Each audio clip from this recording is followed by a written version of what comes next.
tous, et aujourd'hui je continue mes élucubrations, toujours avec comme support le livre d'Éric Barré, Le Sacre du Dragon Vert, qui est riche d'enseignements et qui nous fournit énormément de clés de compréhension.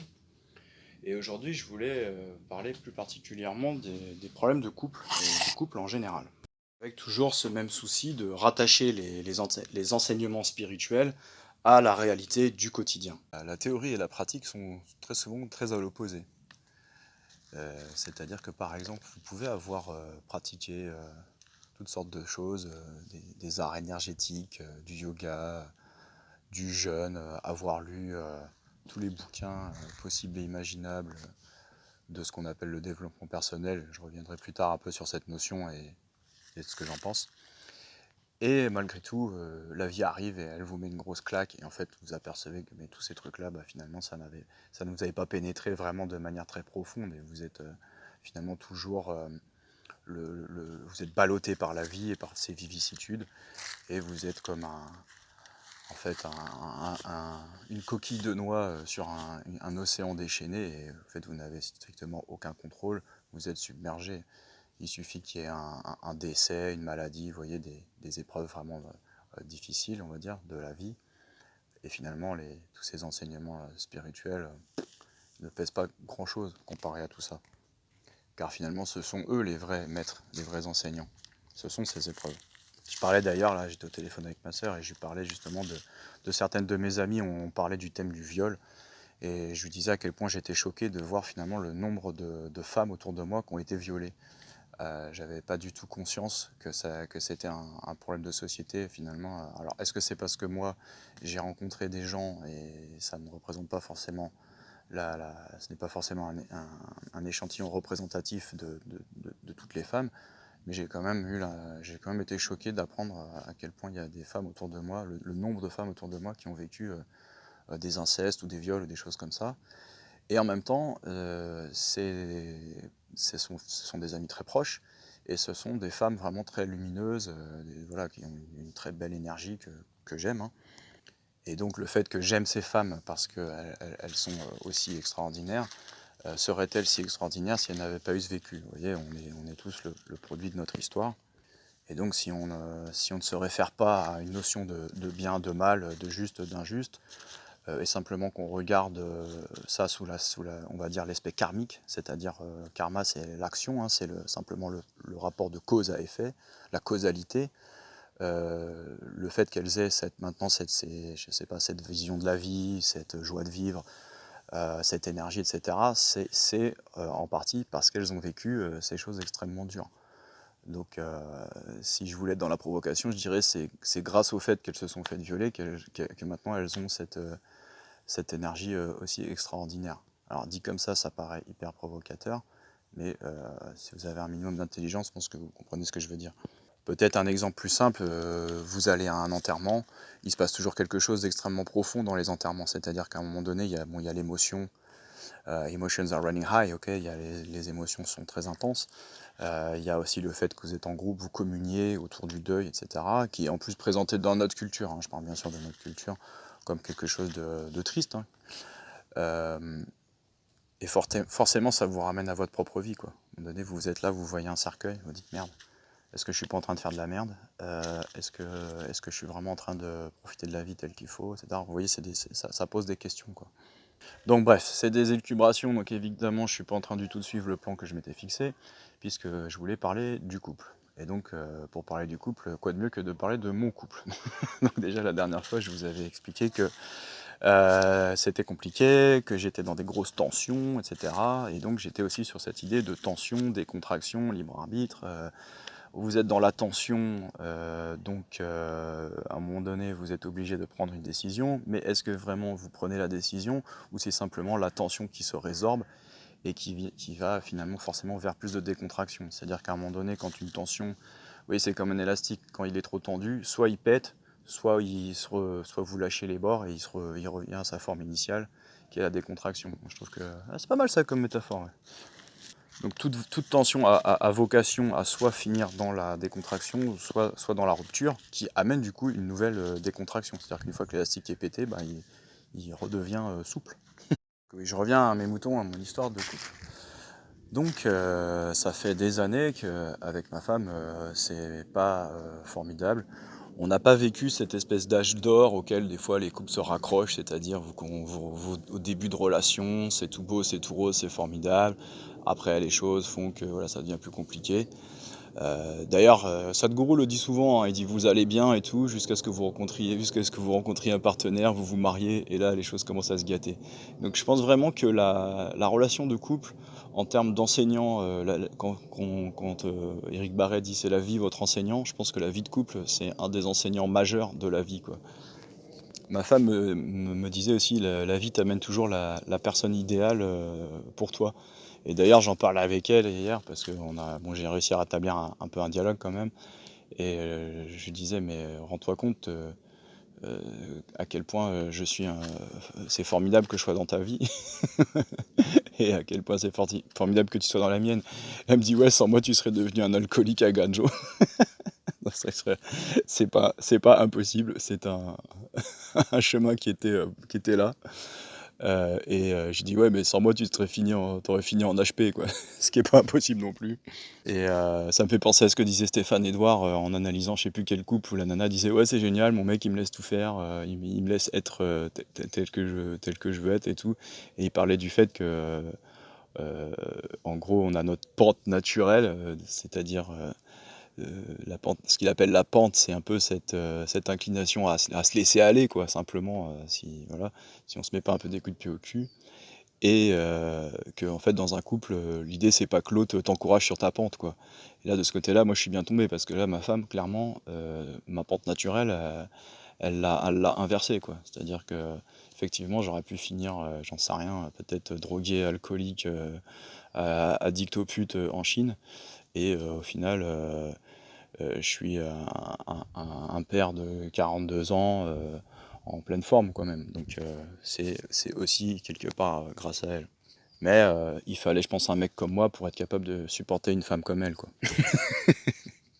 Et donc le problème des couples, en général, j'ai l'impression que c'est toujours un peu le même, c'est-à-dire que l'un voudrait que l'autre soit autrement, et l'autre voudrait que l'un soit autrement. C'est-à-dire que, vous avez compris, l'homme voudrait que la femme change, la femme voudrait que l'homme change.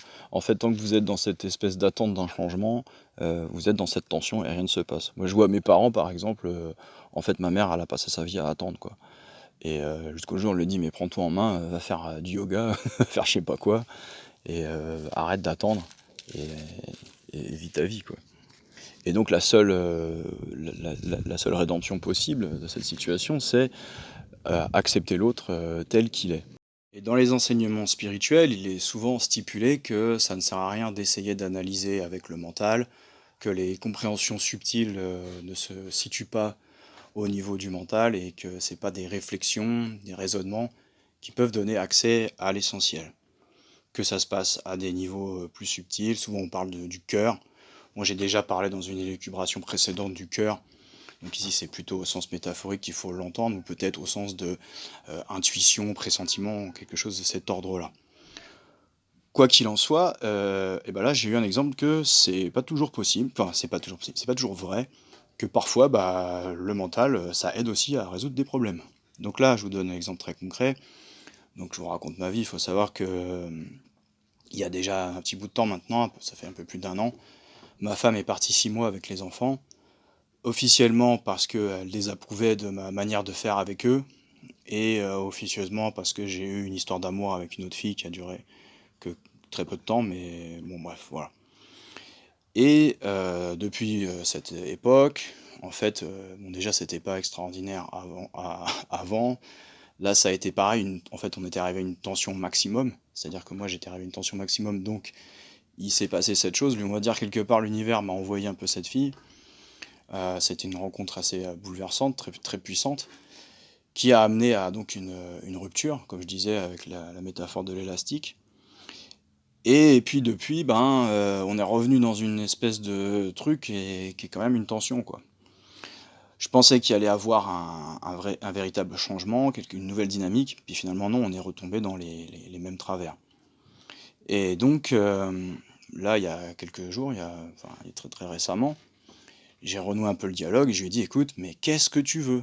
avec cette croyance que j'avais quelque chose à faire. J'ai toujours eu un peu l'impression que je devais faire quelque chose, ou peut-être je faisais pas quelque chose, enfin, en tout cas que ça dépendait de moi et de mes actions. Et en fait, quand je lui dis: «Mais qu'est-ce que tu veux?» Elle me dit: «Je ne sais pas». Ah, donc là je prends un autre chemin, je dis: «Mais qu'est-ce que tu ne veux pas?» parce que, si dans votre vie vous avez éliminé tout ce que vous ne voulez pas, bah, il reste que des choses que vous voulez, forcément, par défaut. Et là elle me dit: «Mais je ne sais pas non plus». D'accord. Et puis bon, bah, la tension, elle se trouve au niveau du fait que j'ai pas de vie, sexuelle, affective, d'affection, avec, ma femme, et en même temps, j'ai pas non plus le droit d'en avoir, à côté. Donc, voilà, tension maximum. Et quand j'aborde cette question, en fait, elle me dit: «Oui», elle ramène toujours tout aux enfants. C'est-à-dire que même si je lui dis: «Écoute, je peux pas avoir d'affection, de tendresse de ta part», c'est pas un souci, je le prends comme tel, mais à ce moment-là, ne m'interdis pas, enfin, en tout cas, moi, je m'autorise à l'avoir, ailleurs. Et là, elle me dit: «Non, mais je veux pas que tu ramènes des filles à la maison». Donc, déjà, elle est sur son schéma à elle, hein, bon ça, après, ça la regarde. Donc elle s'imagine des choses. Moi, j'avais pas du tout l'intention de ramener des filles à la maison, mais en fait, le problème qui se pose, c'est pas une question de jalousie, c'est une question de rapport aux enfants. C'est-à-dire, en fait, dans quel milieu les enfants vont-ils, grandir? C'est quoi ce délire, décadent ou je sais pas quoi? Vous voyez? Donc elle a plein de certitudes sur comment, les enfants doivent être élevés. Et donc du coup, alors qu'encore une fois, c'était quelque chose d'extrêmement évident et que j'avais sous le nez, mais j'ai compris qu'en fait, toutes ces décisions étaient lues par le prisme, de ce qui est bien pour les enfants et de sa croyance, sa certitude, qui n'est qu'une croyance, de savoir ce qui est, le mieux pour les enfants. Puisqu'elle m'a clairement dit que, en fait, quand je lui ai dit: «Écoute, on oublie un peu les enfants», non, c'est pas possible. Je lui ai dit: «Et nous?» Ben, elle m'a dit: «Nous, j'en ai rien à foutre». Ah d'accord. Donc clairement, c'était pas cette voie-là, quoi. Donc moi, depuis tout ce temps, je me prenais la tête sur, comment faire pour que mon couple aille bien. En fait, j'étais juste pas sur la bonne question, quoi. Donc là, on n'est pas sur quelque chose qui procède du cœur ou des niveaux subtils ou je ne sais quoi. C'est extrêmement simple à comprendre, en fait. À partir du moment où j'ai compris que bah, tout passait par le prisme, de ce qu'elle croit être bien pour les enfants, bon bah il suffit de... Voilà, ça j'accepte que c'est ça sa croyance et c'est ça son système de pensée. Et puis finalement, on sort des cadres établis, normaux. Et en fait, si elle accepte que moi, j'ai, de l'affection qui vienne d'autres personnes, bon, en gros, il n'y a plus vraiment de problème, quoi. Donc, accepter l'autre tel qu'il est, c'est une chose comme ça. Mais en même temps, quand tu sais pas ce que c'est que tu dois accepter, c'est compliqué, vous voyez. Et en fait, j'ai compris que ce que je devais accepter, eh ben, c'était ça. C'était en fait sa croyance qu'elle sait ce qui est le mieux pour les enfants. Et donc, le mieux pour les enfants, pareil en tant que père, en tant que mère, etc. C'est-à-dire qu'en fait, finalement, le couple, comme elle dit, elle en a rien à foutre, elle ne se définit que en tant que parent. Et je pense que ça, c'est un problème que beaucoup de couples rencontrent, hein. Peut-être vous reconnaîtrez dans cette sorte de description, c'est-à-dire à partir du moment où il y a les enfants, la femme devient mère et elle en oublie peut-être d'être amante, épouse. Je pense que pour les hommes, c'est un peu différent. On n'a peut-être pas le même rapport à l'enfant. On a aussi notre idée de ce que ça doit être un père, et chaque homme a peut-être une idée plus ou moins conforme en fonction de sa société, de son histoire et de sa culture, de ce que c'est qu'être un père. Moi, je ne sais pas. Pour moi, être des bons parents, ça veut juste dire, on va dire simplement donner de l'amour à ses enfants. Je pense que pour moi, ça s'arrête là. Et dans mon système de valeurs, j'ai rien à me reprocher. D'ailleurs, je pense, et tous mes amis le disent aussi, que je suis plutôt un bon père, limite un papa poule. Mais elle le voit pas comme ça, mais peu importe, c'est pas là du tout le sujet. Mais du coup, maintenant que je me dis, ok, bon, bah, c'est comme ça que ça fonctionne, finalement, elle me dit, ce qui compte pour moi en ce moment, c'est ma carrière. Elle écrit un livre, elle est en train de professionnellement de faire des choses très bien et tout, et c'est cool, de gagner plus d'argent, etc. Et finalement, le couple, c'est complètement secondaire. Donc je me dis, à partir du moment où finalement elle va être satisfaite sur le plan des enfants, d'accord, que les enfants, tout est ok de ce côté-là. Bon, déjà, j'assure quand même on va dire la subsistance, c'est-à-dire je dirais pas le confort, mais on va dire aussi peut-être le confort matériel, d'accord. En gros, clairement, je ramène de l'argent à la maison et j'élève mes enfants, voilà, un truc normal. Et ça veut dire que finalement, si jamais j'ai des histoires à gauche, à droite, ou quoi qu'il se passe avec d'autres nanas, des histoires d'amour ou pas d'amour, ou d'affection, ou de tendresse, ou d'amitié, nanana, en fait, ce qu'elle m'a dit, c'est gérer ce truc-là, ça lui appartient. Donc là, elle me sert du Sadhguru, du spirituel. Ça m'a fait rire, quoi. Je dis, ah ok, d'accord. Parce que je lui dis oui, voilà, je lui dis oui, je veux plus ressentir ces émotions, en fait, de rejet, de dédain, que en gros, bah là, je suis qu'une merde. Elle me dit, mais ça t'appartient, c'est parce que c'est en toi, c'est toi qui ressens ça. En gros, c'est pas elle qui est responsable. Ah, je dis d'accord, bah très bien, ça correspond tout à fait à ma vision des choses, donc c'est très bien. Il dit, mais alors à ce moment-là, arrête de faire la gueule et d'être tout le temps. Enfin, là, on était dans un rapport hyper froid, hyper glacial, quoi. Et elle me dit, non, pas du tout. Ouais, je la trouvais pas drôle, oui, finalement. Elle peut être très drôle. C'est toujours une question d'angle. J'ai dit, attends, quand je t'ai annoncé que je voulais te quitter, tu t'avais fait des attaques une crise de panique, tachycardie, je sais pas quoi. Elle me dit, mais ça, c'est à moi de gérer, ça m'appartient, machin. Ah bon, bah d'accord. Donc ce que me disait ma soeur, c'est, ah bon, bah d'accord, mais en fait, il n'y a pas de couple. C'est-à-dire, vous êtes. En fait, chacun gère ses émotions de son côté, il n'y a pas d'espèce de truc ensemble. Et ça m'inspire une réflexion, parce que je me dis, mais en fait, le couple, ça n'existe pas, vous voyez, c'est un mot. Enfin, moi, je le vois comme ça, hein. C'est un mot, mais au final, on est chacun un individu. On peut se mettre ensemble et se faire grandir, évoluer l'un l'autre, mais un couple, ça veut dire quoi en fait? C'est pas, c'est pas comme de la pâte à modeler où tu as deux morceaux de pâte à modeler, tu les mets ensemble et t'en as plus qu'un. Vous voyez, ça fusionne pas. Alors je sais qu'il y a cette histoire que oui, le couple c'est un plus un ça égale 3 ou je sais pas quoi. Ouais, ok, peut-être. Alors j'avoue, je comprends pas bien cette histoire.